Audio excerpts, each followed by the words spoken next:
Rungtynės buvo sunkios.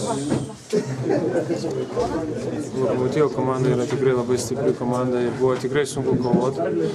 Vyrai po vakarykščio pralaimėjimo susikaupėm visi ir nusprendėm, kad būtinai turim kovoti ir paimti trečią vietą išeiti, pabaigti šį VTB turnyrą pergalę. Po nesėkmingų, sakykime, varžybų, dažnai labai klausia apie tave, sakykime, mūsų konkurencijų ir trenerių ir taip toliau, ar tau pačiam malonu klausyti, sakykime, kai aptarinėja savo tavo žaidimą, kai tau pačiam nelabai gal pasakė. Žinau, kai to nelabai seku ir nelabai skaitau, nes aš manau, tai yra papildomas galvos apsigrojimas. Taip, man vakar neišėjo, nepaėjo varžybos, galbūt dėl to mes pralaimėjom.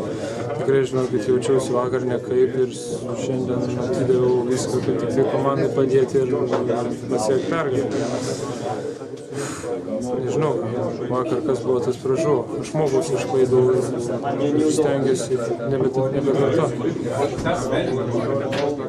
Ar dėl to, kad buvo pajėgus vakar aukštaūgiai, buvo sunkiau kovoti, ar tiesiog šiandien kitos priežastys lėmė, kodėl vis dėlto žymiai sėkmingesnės varžybos asmeniškai?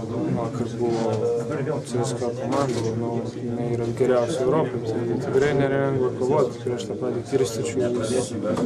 Jis tikrai labai patyrė žaidėjas ir labai geras žaidėjas, tai galbūt susijaudinau per daug, vis tiek man trūksta patirties tos. Galbūt tas pakišo koją. Dėkui. Pareit jau kanalai, ar apie tai kažką pagalvojat truputį, kad jau vis dėlto svarbiausias tas etapas sezono prasideda? Jo, prasideda paskutinis svarbiausias etapas.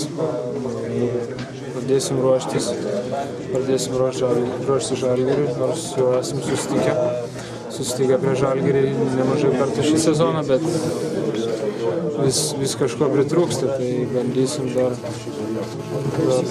kažką tobulinti ir dar kartą stoti mūšį. Kaip man Lietuvos rytas dar turi rezervą? Ko mums dar neparodė? Rezervų? Aš manau, ribų tobulėjimų nėra. Tik tai nežinia, kaip vienose varžybose viskas susiklostė kitose. Žengiam į aikštelę daryti viską, kad tik tai komanda laimėtų. Tai tą patį darysim ir sekmadienį ir manau, meldžiamės, kad viskas būtų gerai. Rungtynėse, kai tau nelabai sekasi, sakykime, labai gerai žaidžia tavo komandos draugas Predragas, ar tave tai, sakykime, stebina žmonės pusės, sakykime, nes gal prieš tai gal nebuvo toks jam sėkmingas sezonas? Negalėčiau pasakyti, kad stebina, jis tikrai yra patyręs žaidėjas ir tikrai geras žaidėjas, todėl aš galvoju, kad tai yra tikrai gerai kaip jis žaidžia, kaip jis įsilieja ir super, kuo daugiau gerų varžybų. Ir kita vertus, ar sulaukia jo, sakykime, patarimo, kai tau galbūt kažkas nelabai sekasi tą dieną? Žinoma, jis, sakau, patyręs žaidėjas, tikrai daug pamatęs ir tikrai gali man patarti ir aš priimu jo patarimus. Tiek pat, jeigu aš kažką matau, aš irgi jam kažką pasakau, tai tam ir yra komanda, kad pasidalinti viens kitam patarimu, kad tik tai aikštelėje kuo geriau sekasi. Kaip komanda reagavo į tos gandus apie nesurinkus? Labai nusivylę ar kaip? Kokios emocijos? Gal nekomentuosiu šitą. Jonai, trečia vieta VTB lygoje tarp tokių galingų komandų. Tai geras pasiekimas Lietuvos rytui? Aš nežinau, aišku, visada kovojam dėl pirmos vietos. Manau, kiekvienoje lygoje mūsų tikslai yra pirma vieta. Manau, ne kiekvieną kartą išeina pirmą vietą.